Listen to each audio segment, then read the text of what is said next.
Boa noite, pessoal. Estamos ao vivo aqui na nossa live. Desculpem o atraso, tivemos um problema aqui de conexão.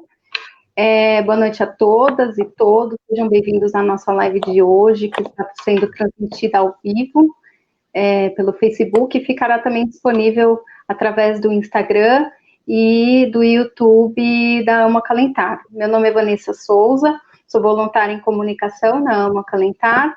Para quem não conhece, a ONG Amo Acalentar tem o objetivo de acolher e garantir os direitos das mulheres com endometriose, dor crônica e infertilidade. Gostaria de agradecer a participação dos nossos convidados e de todos que estão nos assistindo. Hoje o tema da nossa live é sobre alimentação anti-inflamatória e medicina integrativa. E o nosso convidado, o nutricionista Alisson Machado. Alisson, seja bem-vindo, obrigada por sua participação aqui conosco. Imagina, obrigado a você, Vanessa. Nós também contávamos com a participação da Rita Mota, ela é portadora de endometriose e diretora voluntária na Amo Acalentar, mas infelizmente ela também teve problemas de conexão e não conseguiu acessar por enquanto. Peço a todos que deixem suas perguntas aqui no chat, né, para quem tiver curiosidade e quiser fazer alguma pergunta durante a nossa live. E a primeira pergunta, Alisson, eu queria saber qual é a importância de se ter um acompanhamento nutricional individualizado. Boa pergunta, Vanessa. Bom, isso acaba sendo muito importante, por quê? Porque o nutricionista, ele vai considerar a alimentação atual desse paciente, vai considerar a rotina, a situação socioeconômica, então, e também, assim, as preferências, se a pessoa tem alergia, se ela tem alguma doença de base. Então, a gente, por meio da entrevista, né, que a gente chama de anamnese, a gente consegue montar o melhor plano possível para essa pessoa que a gente está atendendo. Isso acaba fazendo muita diferença, porque realmente fica muito mais fácil e dentro das possibilidades que a pessoa tem de seguir aquele plano. A gente vê assim, que as pessoas às vezes não conseguem fazer dieta, ou pedem dieta de amigo e tal, e muitas vezes não dá certo, e um dos motivos é justamente esse, né? Se aquela dieta não está adequada para a sua realidade, vai ficar realmente muito difícil de se seguir. Então, por isso que esse acompanhamento individual, ele é tão importante também.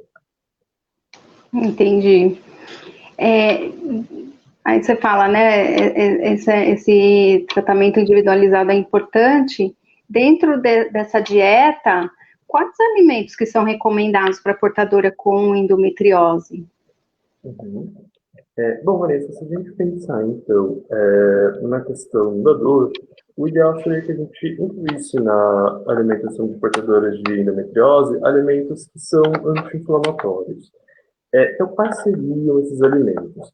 Seriam aqueles alimentos ricos em ômega 3, por exemplo, e aí a gente pode citar os peixes, por exemplo, que são as principais fontes de ômega 3 na nossa dieta, mas também alguns óleos, como, por exemplo, chia, linhaça, também tem uma quantidade até que razoável.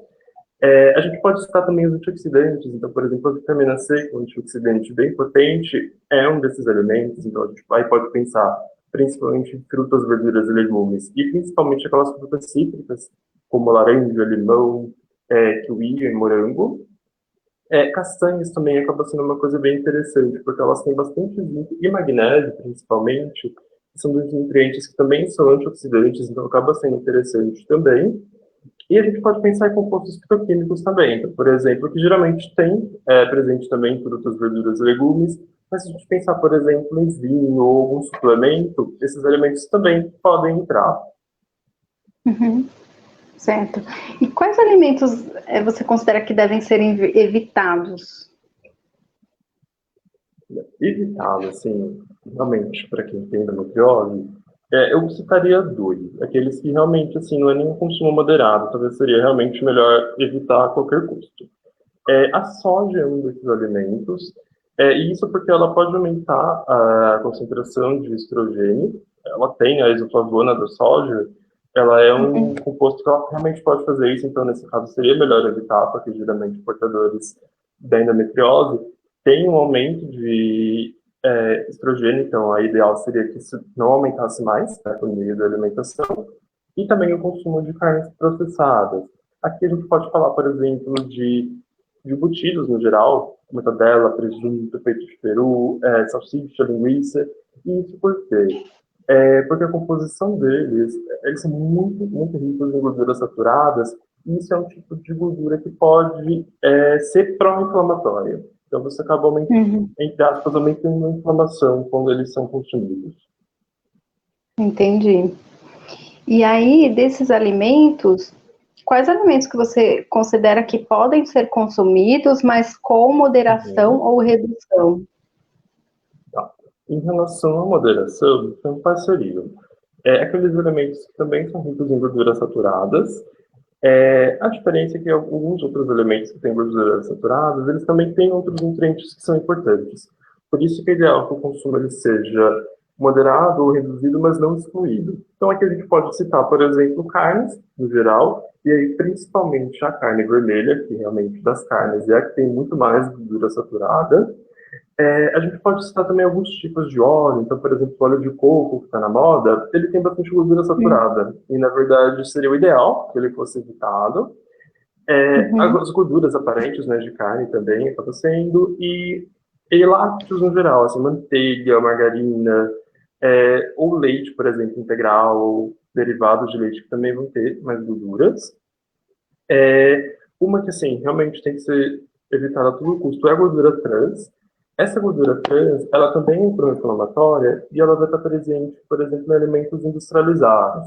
Então, se a gente pensar na própria margarina ou em bolacha recheada, esses produtos assim que são pacotes, geralmente eles têm gordura trans. Ela é formada no processamento, né, desses alimentos. E aí a gente pode citar também o álcool, o exagero, ele é um alimento também, assim, uma bebida que deve ser evitada também, e farinha branca e açúcar também, porque elas também podem favorecer esse estado pró-inflamatório. Então, de alimentos assim, que a gente tem que moderar o consumo seriam esses. Praticamente quase todos os que normalmente as pessoas costumam consumir, né? Eu, por exemplo, sou uma que consumo bastante farinha, macarrão, adoro macarrão, enfim. Durante um processo inflamatório, o organismo da mulher com endometriose libera mais prostaglandina, certo? Pode liberar mais prostaglandina, né? Que é uma substância envolvida no processo inflamatório, certo? Podendo aumentar a contração uterina, a dor. E aí, pensando nesse sentido, que tipos de alimentos você considera que podem ajudar a controlar as prostaglandinas? Bom, Vanessa, seria até assim, basicamente o que eu acabei comentando. A prostaglandina é liberada, por exemplo, em uma situação de inflamação.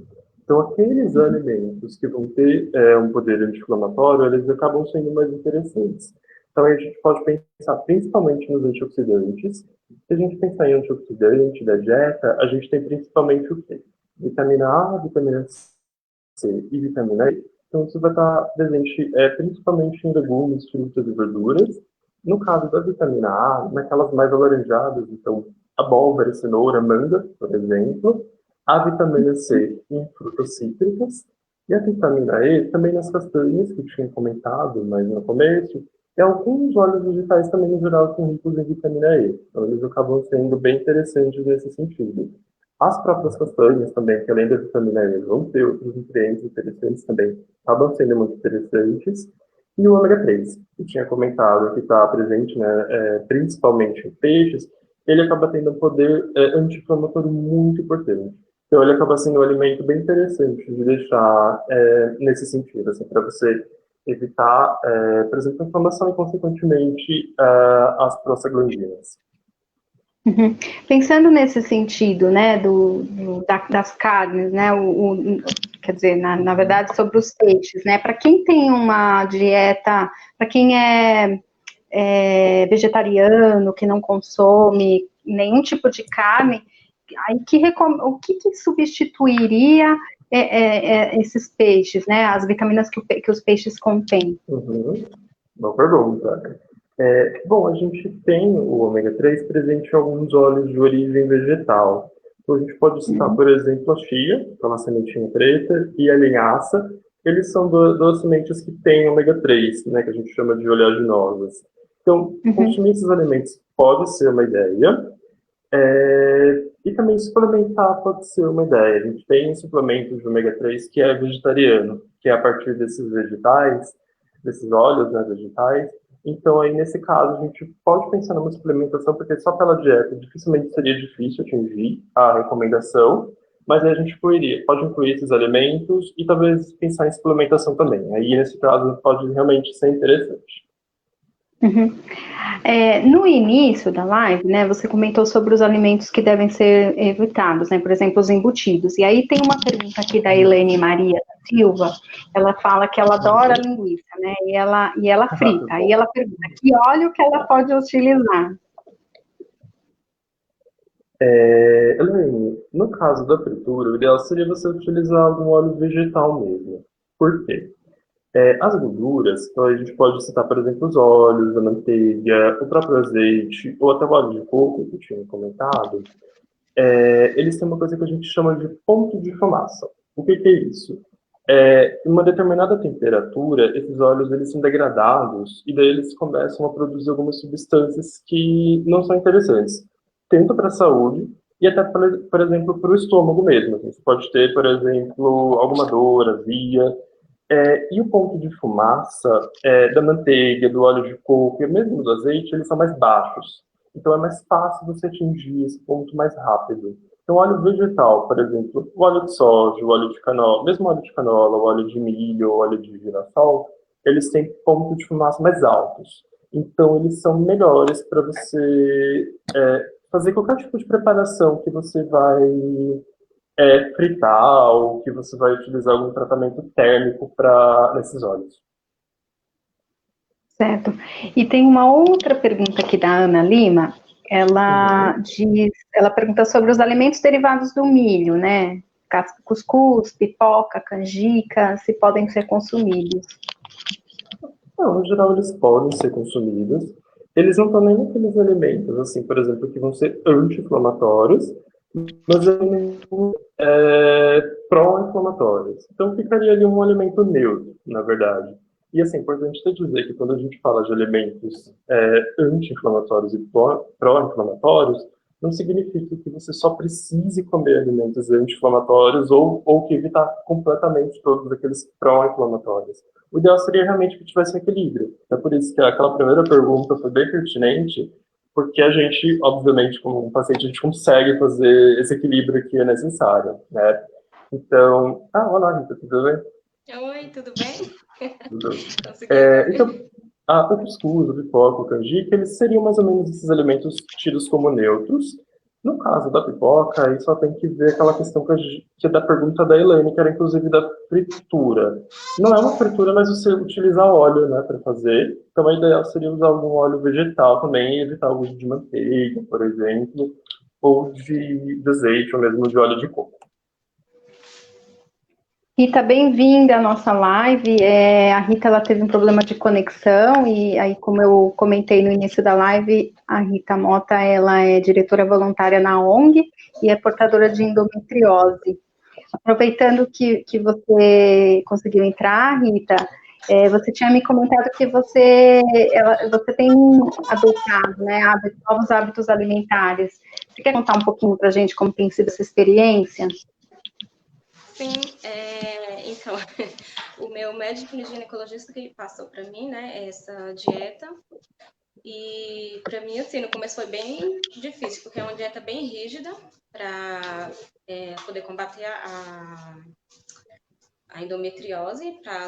Como eu fiz uma cirurgia, aí ele fala que para inflamação não voltar rápido, eu precisaria fazer essa dieta, né? Que tira quase tudo da nossa vida. A gente tem que ter a vida totalmente saudável. Então, e meu marido, como ele é gaúcho, ele tirou a carne, o doutor me tirou a carne, e para mim foi bem difícil. Meu marido tá sempre fazendo churrasco. Mas, assim, para mim foi difícil mais essa parte de tirar a carne. Agora, questão de leite, derivados do leite, hoje em dia eu já estou mais acostumada a não conviver mais com isso, né? Às vezes eu como, não vou dizer que eu tirei totalmente da minha vida, mas eu como coisas derivadas ao leite, como carne vermelha às vezes também, e como condimentos também, né? Que são bem ruins também para causar inflamações. Então, eu tirei os condimentos também da comida. No começo também foi bem difícil, que eu gostava muito de comida muito temperada. Então, hoje em dia eu já gosto de tudo bem natural. Uhum. Pegando um gancho nesse comentário da Rita, né, sobre leite e derivados, uma curiosidade que eu tenho, Alisson, tem alguma coisa que substitua o leite? Ou que dê para fazer uma adaptada? Porque leite, por exemplo, é uma coisa que eu, por exemplo, consumo bastante. E seria um problema para mim. Sim. Não, Vanessa, até Retirar tem, sim. Se a gente pensar, por exemplo, nos substitutos do leite, hoje em dia já tem várias opções de leites vegetais, e não só aquele de soja, por exemplo, que alguns anos tinha. Hoje em dia você consegue comprar várias outras, e geralmente eles são até adicionados com cálcio. Então aí você não está consumindo leite, mas você acaba consumindo cálcio por uma outra forma. O cálcio também, ele está presente assim, em um menor teor em alguns alimentos de origem vegetal. Então, se a gente pensar, por exemplo, em verduras verdes escuras, como couve, por exemplo, ela tem bastante cálcio também. Castanhas, no geral, acabam tendo um pouquinho mais de cálcio também. E daí tem aquelas ideias dos leites vegetais. E sendo assim, a gente não atingir a recomendação, uma ideia talvez possa ser suplementar cálcio, se for necessário. Entendi. Em um dos artigos que eu li, fazia menção sobre o controle do estrogênio, né, que contribui para o quadro de sintomas de endometriose. Que alimentos ajudam a controlar e quais que trariam um descontrole do estrogênio e deveriam ser evitados? Então, Vanessa, como eu até tinha mencionado um pouquinho antes, consumo da soja é um que tem que ser evitado, porque ela tem isoflavona, né, que a gente conhece como isoflavona da soja, que ela pode aumentar a concentração de estrogênio. Então, aí realmente seria um cara melhor evitar. E aí a gente pode falar da soja principalmente, mas também dos subprodutos. Então, a gente pode pensar aí, por exemplo, no leite de soja, na proteína da soja, que também vão ter uma quantidade de isoflavona um pouco menor, mas vão ter. E para reduzir o estrogênio, tem alguns estudos que mostram que as fibras conseguem fazer isso. Fibra, assim, em geral, é muito interessante a gente deixar, até porque ela está associada, por exemplo, até com a melhora da imunidade também, e fibras em que alimentos? Geralmente, frutas, verduras e legumes também têm bastante fibra, cereais integrais também. Então, se a gente pensar, por exemplo, no arroz integral, ele tem mais fibras do que o arroz branco, pão integral tem mais fibra do que o pão branco também. E cereais integrais também. Então, por exemplo, aveia, granola, a própria chia, linhaça, que tem o ômega 3 de origem vegetal, também tem bastante fibra. Então, eles poderiam entrar bastante na alimentação. E uma coisa importante também, quando a gente fala disso, é o controle do peso, não necessariamente só dos alimentos. Porque o estrogênio, geralmente, assim, quanto mais gordura corporal a gente tem, maior a liberação de estrogênio. E geralmente pessoas mais obesas acabam tendo um pouco mais de gordura corporal, né? Isso é normal. E aí, então, trabalhar essa questão do peso e o controle, até mais do que do peso, principalmente da composição, reduzindo a porcentagem de gordura corporal e a quantidade também, acaba sendo uma estratégia interessante também. Tá? Então, a gente pode citar aí as fibras e o controle de peso como os dois fatores que podem contribuir para essa redução dos níveis de estrogênio. Então, eu posso entender que, para controle do peso, atividade física, por exemplo, seria uma ótima combinação junto com a alimentação adequada, né? Isso é a melhor E aí, dúvida. dentro desse contexto, a Rita me comentou também que tem adotado também como novos hábitos atividades físicas, né, Rita? E você quer compartilhar algumas dicas para nós por exemplo, como fazer essa mudança de mindset, né? De adquirir esses novos hábitos e práticas de exercícios físicos, enfim. Vanessa, eu vou começar primeiro falando sobre a dieta e vou passar para o exercício físico. Nós que somos portadoras de endometriose, nós sofremos muito com retenção de líquido, por questão dos hormônios que nós tomamos, os remédios também que contêm corticoide, e através disso causa muita ansiedade. E aí as mulheres que têm como eu também, eu tenho muita ansiedade, e os remédios pioram a ansiedade, então a gente vai comer, a gente exagera, né, na comida e tudo. Então, eu tirei também o carboidrato da minha alimentação, que estava me dando muita retenção de líquido, e fui para a academia, né? Não consegui ficar na academia porque eu tenho alguns problemas de coluna, então eu adotei fazer caminhada, né? Eu faço 2 vezes no dia, eu faço pela manhã e faço à noite também, junto com meu marido. E eu vou até voltar agora para a academia, porque eu preciso fazer alguns exercícios que ajudam também a perder essa retenção de líquido, que é o que faz a gente ficar inchada, né? Porque o meu caso não era engordar com gorduras, era mais retenção de líquido, me deixava muito pesada. E aí a questão de gordura aconteceu mesmo por causa da ansiedade, né? Eu fiquei ansiosa e acabei comendo o que não devia. E eu vou deixar também uma dica para as meninas que tá assistindo a gente. Não... Como se fala? Eu tô falando daquela... aquele problema que eu tive. Eu fico perdendo as palavras. Desculpa. Nada, Assim, não ficar com preguiça, porque eu sei que o peso que a gente fica sobre a retenção de líquido e gordura também, a gente fica com preguiça, mal-estar, não quer ir fazer educação física, não tem esforço nem para fazer dieta. Agora, se pegar esse comportamento e se levar para a vida, nunca vai conseguir chegar ao lugar onde quer, né? Agora, se eu pegar e dizer eu vou fazer e levantar e ir atrás do que a gente quer, a gente consegue, né? Fazer as dietas que o nutricionista passa. No meu caso foi o meu ginecologista. No começo eu não quis fazer, né? Eu falei para meu marido que eu não ia dar conta, porque pela minha ansiedade eu comia demais.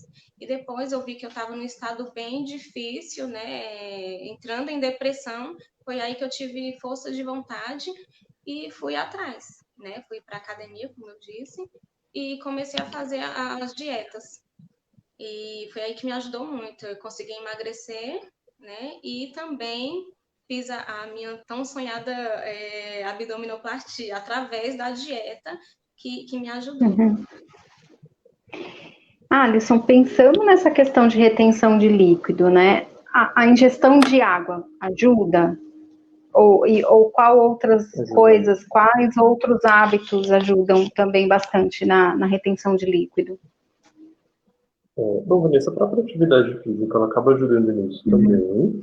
Se a gente pensar em relação à alimentação, consumir água realmente acaba sendo interessante. Geralmente, quanto mais água você consome, menos você retém. Geralmente as pessoas acham até que é o contrário, né? Não vou beber água para não reter líquido. Mas não, geralmente se você não bebe menos, o corpo, para ele não ficar desidratado, ele vai reter mais. Então, nesse caso, realmente tem que aumentar a ingestão de líquidos.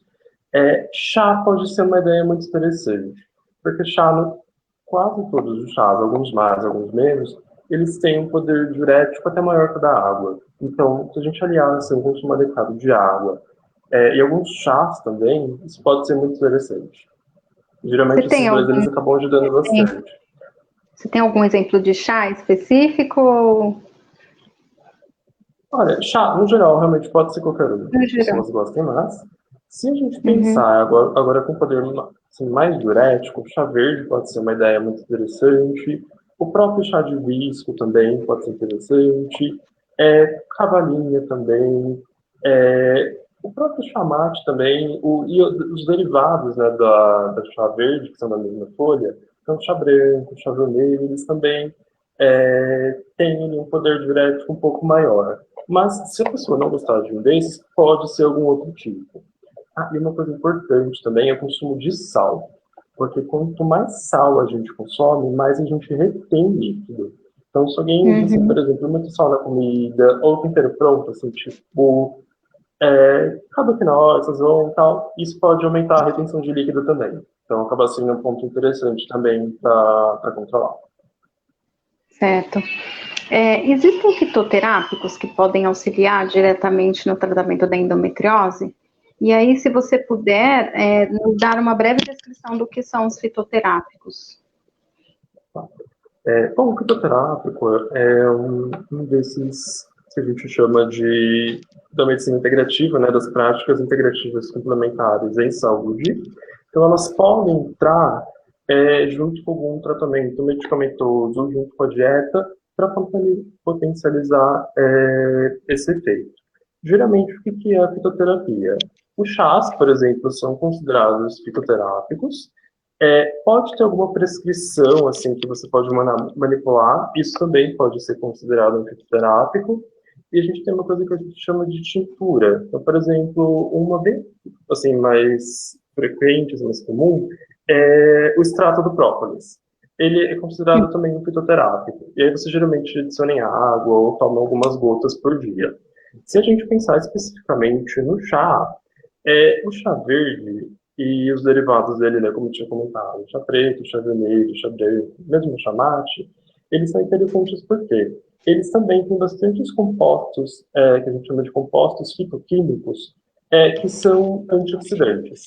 Então, a partir do momento que você toma esses chás, você contribui ali para diminuir a inflamação, entre aspas, e além disso, por exemplo, mesmo nesses momentos assim, a pessoa está com mais dor e tal, ela pode consumir alguns chás, por exemplo, que podem ser mais calmantes e amenizar esses sintomas. Então, a gente poderia, por exemplo, citar o chá de erva cidreira, o chá de camomila, o chá de maracujá, ou da folha do maracujá também, o chá de melissa.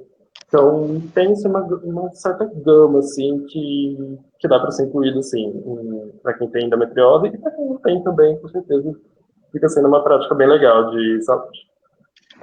Tem duas perguntas aqui sobre chá, aproveitando que a gente está falando sobre chá. A Liliana Mascarenha pergunta sobre chá de hibisco. Eu lembro que você comentou que sim, mas como ela perguntou aqui, é bom que você reforça. E a Elaine, ela fala que ela gosta de tomar tererê, se isso pode. E aí, pensando pegando o gancho do chá, eu sei que é um pouco diferente, a Cíntia, ela pergunta sobre o café, se faz mal. E aí eu sei que, por exemplo, o chá mate, ele tem cafeína, né? Aí eu não sei até que ponto faz mal ou não. Se você puder nos falar. Da Liliana, chá de hibisco pode. Ele é um desses chás também, assim, que tem um pouco de antioxidantes e principalmente esse poder diurético. Então, não tem qualquer restrição, pode incluir sim. O tererê também pode. Realmente, essa questão que a Vanessa falou é um ponto. O chá mate, até mesmo o chá preto e o café, que foi essa pergunta da Cíntia, eles têm mais cafeína, principalmente o café. A cafeína, ela realmente pode piorar um pouco desses sintomas. Então, principalmente nesses momentos em que a pessoa está assim, sentindo as dores, por exemplo, nesses momentos, principalmente, é melhor evitar. Apesar disso, o café ele também tem bastante desses compostos fitoquímicos que são antioxidantes, e o chá, o tererê, por exemplo, que é feito com mate, também. Então, melhor deixar, por exemplo, nesses momentos em que não está sentindo muita dor ou que não está em um processo inflamatório. E o caso do café, existe a opção de tomar o descafeinado, então também pode ser uma opção. Assim, de sabor ele é praticamente igual, então pode ser uma opção, porque daí você acaba consumindo esses compostos que são interessantes, mas sem a cafeína. Certo. E é necessário suplementar com vitaminas? Bom, aí realmente tem que assim, ter uma avaliação individual, ver como está a alimentação da pessoa, e se a partir do plano que foi proposto vai ser necessário suplementar alguma coisa. Geralmente, uma coisa assim que acaba sendo interessante suplementar pode ser o ômega 3, porque ele está principalmente presente principalmente nos peixes, né, como eu tinha comentado, e geralmente em peixes mais gordos. Então, assim, por exemplo, atum, sardinha, acaba tendo mais ômega 3. E é difícil, as pessoas, assim, brasileiro, em geral, não tem hábito de comer peixe todos os dias. Às vezes come uma vez na semana no máximo, assim, grande parte das pessoas, né? Então, dificilmente a gente acaba atingindo uma recomendação, assim, adequada de ômega 3. Então, ele é um que pode ser suplementado. Aí a quantidade a gente acaba avaliando de acordo com a alimentação da pessoa, a necessidade, mas ele é um interessante, sim, de ser suplementado. O consumo de fibras, dependendo da alimentação ou dependendo de como o intestino funciona, às vezes ele é mais preso, está mais solto, ele também pode ser interessante. E a fibra a gente pode pensar, assim, tem um composto de fibra, assim, em pó, que você pode, por exemplo, misturar em água ou suco, ou mesmo tem um probiótico, que não são necessariamente as fibras, mas eles são aquelas bactérias boas que geralmente vivem no nosso intestino, e quando o intestino está mais preso, está mais solto, a gente tem umas bactérias ruins do que boas. Então, às vezes, quando você suplementa com probiótico, você acaba aumentando o número das bactérias boas, e o intestino ele tende a funcionar melhor também. Então, aí pode ser uma ideia interessante também. E aí a gente vê a questão da alimentação em si. Por exemplo, se essa alimentação estiver deficiente em magnésio, ou em zinco, ou em vitamina C, aí a gente pode ou não suplementar. Um suplemento que talvez possa ser interessante também é o resveratrol, que é o composto da uva, que está presente assim, principalmente em vinho. Ele é um antioxidante bem interessante de ser incluído na alimentação, e caso ele não seja, assim, não seja possível incluir na alimentação, a suplementação dele pode ser interessante também. Uhum. Quais são as maiores dificuldades que você costuma ver, né, das pessoas realizarem uma reeducação alimentar? E aí, que dicas você daria, você como nutricionista nos daria? Uhum. Bom, acho que em relação às maiores dificuldades, talvez assim, seja eu querer mudar tudo de uma vez, porque realmente fica muito difícil, chega uma hora que, assim, depois de uma semana, você não aguenta mais. Então, ir mudando aos poucos, principalmente aqueles pontos, assim, que são mais problemáticos e aqueles que, assim, poderiam ser melhorados, mas que naquele momento tá ok deixar, acaba sendo importante. Então, assim, realmente, não tentar modificar a dieta completamente de um dia para o outro, porque isso realmente é difícil. A gente mudar o hábito alimentar mesmo, e aí a gente está falando de hábito mesmo, não assim, de estar ou não fazendo dieta, isso demora pode demorar alguns dias, algumas semanas, até alguns meses. Então, acaba sendo importante, assim, essa questão da paciência, de saber que está tudo bem, às vezes não vai rolar fazer tudo aquilo, você vai acabar comendo fora, tudo bem, tá tudo certo, você pode voltar depois e continuar o que você estava fazendo antes. E aquilo que eu tinha até comentado no começo da live também, assim, por exemplo, pegar a dieta que a amiga está fazendo, ou a que você viu na internet, isso geralmente acaba sendo, assim, você pode ver um resultado rápido no começo, mas com o tempo aquilo acaba sendo desestimulante, porque aquilo geralmente não está adequado à sua realidade, então é difícil mesmo seguir aquilo, porque muitas vezes tem alimentos que você nunca comeu, coisas que você nunca ouviu falar, coisas que você não gosta, e aí fica difícil mesmo, né? Você não sente prazer em fazer aquilo.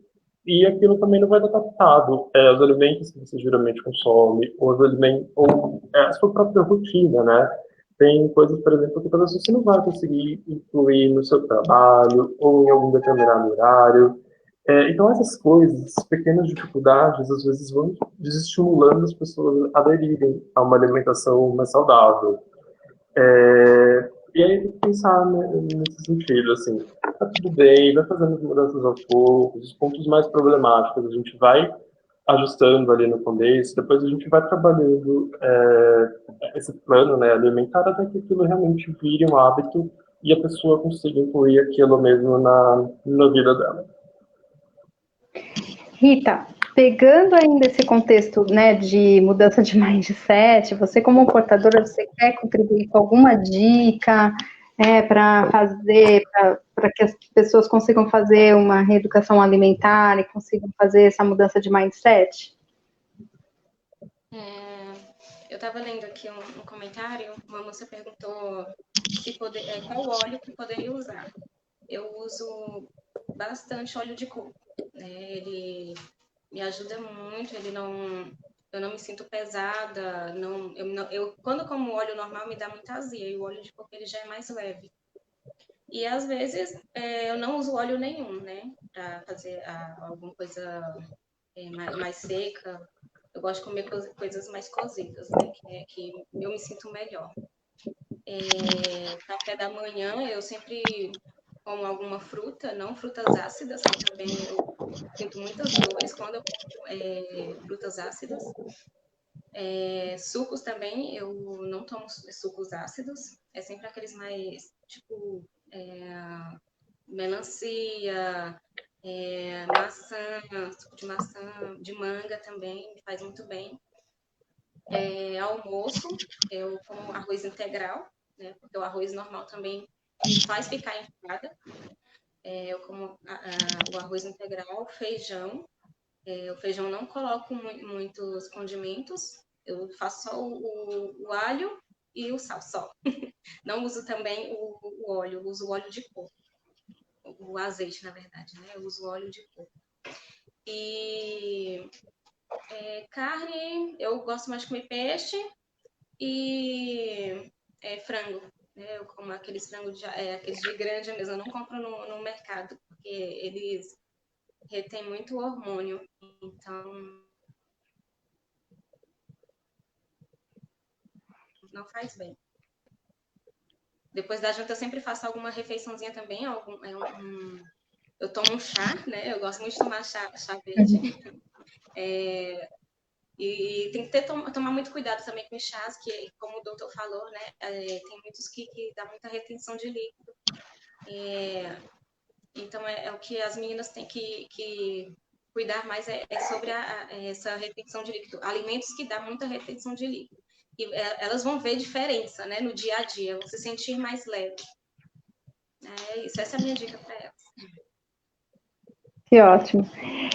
Alisson, uma última pergunta aqui da Liliana Mascarenha, ela pergunta sobre kefir, né? É uma bebida, né? Se ela pode consumir, se é recomendado, se não, se é recomendado reduzir, enfim. Ele acaba sendo uma coisa bem interessante, sim. Ele entra naquela categoria que eu tinha comentado dos probióticos, que são aquelas bactérias boas que geralmente vivem no nosso intestino.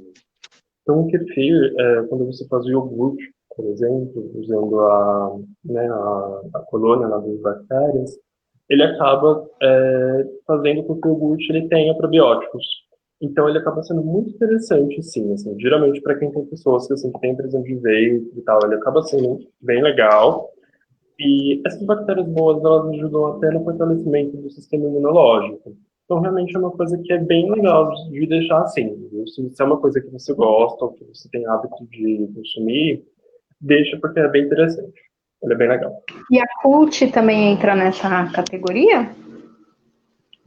Ele não tem, por exemplo, tantos probióticos, ele tem alguns, mas uma coisa importante é que o Yakult ele tem bastante açúcar também. E açúcar, no geral, é que mesmo se a gente pensar ali na saúde do intestino, ele já não é tão interessante. Porque o consumo assim, de muita gordura e muito açúcar, ele pode aumentar aquele número de bactérias ruins, por exemplo. Então, aí seria melhor consumir algum iogurte tipo o kefir, que vai ter esse probiótico, né? Tem algumas outras opções assim, de iogurte que também tem. Poderia ser uma ideia também. Eu tinha falado a última pergunta, mas surgiu uma outra pergunta aqui da Simone, Claro. Rocha. Podemos substituir a farinha branca pela integral? Sim, Simone, com certeza. Não sei se você chegou a acompanhar toda a live, mas eu até tinha comentado do papel das fibras. As fibras, elas acabam desempenhando um papel muito importante, principalmente se a gente pensar naquela redução, por exemplo, do estrogênio e nas dores, né, mesmo. Fora dessa questão do intestino também, que geralmente é meio comum, né, pessoas que têm endometriose terem esse intestino um pouco mais preso, mais solto, E as fibras, elas ajudam bastante nisso. E a farinha integral, como ela não é tão processada igual a farinha branca, né, que foi bastante refinada, ela acaba tendo mais fibras, então ela é muito mais interessante de ser utilizada assim, com certeza. Eu quero agradecer a participação dos nossos convidados e também pedir as últimas palavras para finalizar essa live. Eu começo pela Rita. Rita, você quer deixar os seus últimos comentários? Sim, eu quero agradecer, né, o convite. Eu não pude falar muita coisa, porque, como eu disse, eu estou com algumas sequelas do Covid ainda, eu tive Covid, então eu acabo esquecendo muitas palavras, mas eu tento ainda conversar e ler bastante para me ajudar. Mas o que eu peço é para as meninas terem força para continuarem fazendo a dieta que vai melhorar muito, porque o que aconteceu comigo me ajudou bastante.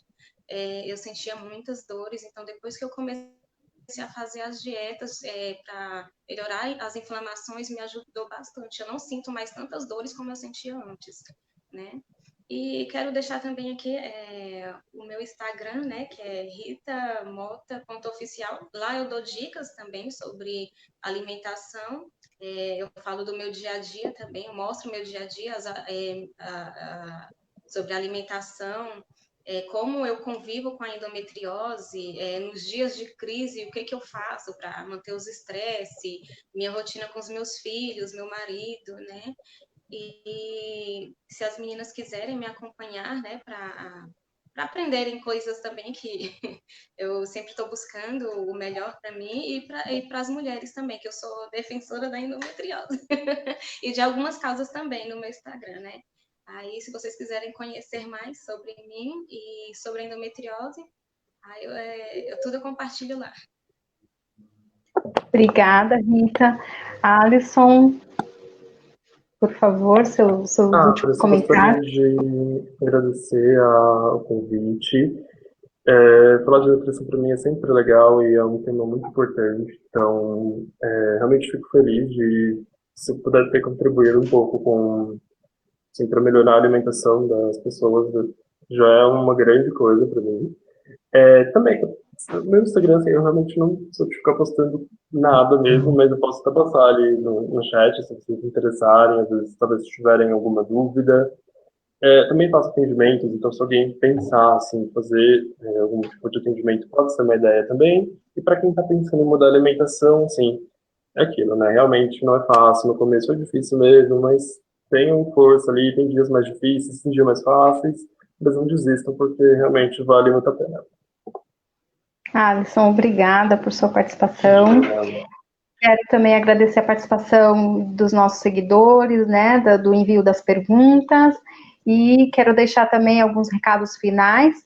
Nós estamos com a campanha do ARE, né, para arrecadação de doações para ajudar as portadoras com endometriose, então nós estamos precisando de medicamentos, jogos de cama, produtos de limpeza, higiene, e vamos deixar aqui no chat também o link para acessar para fazer as doações. E também quero dizer que a nossa próxima live, na próxima quinta-feira, será sobre endometriose profunda, com a doutora Carolina Domiciano. E é isso, agradeço a todos e uma boa noite. Boa noite. Boa noite. Boa noite.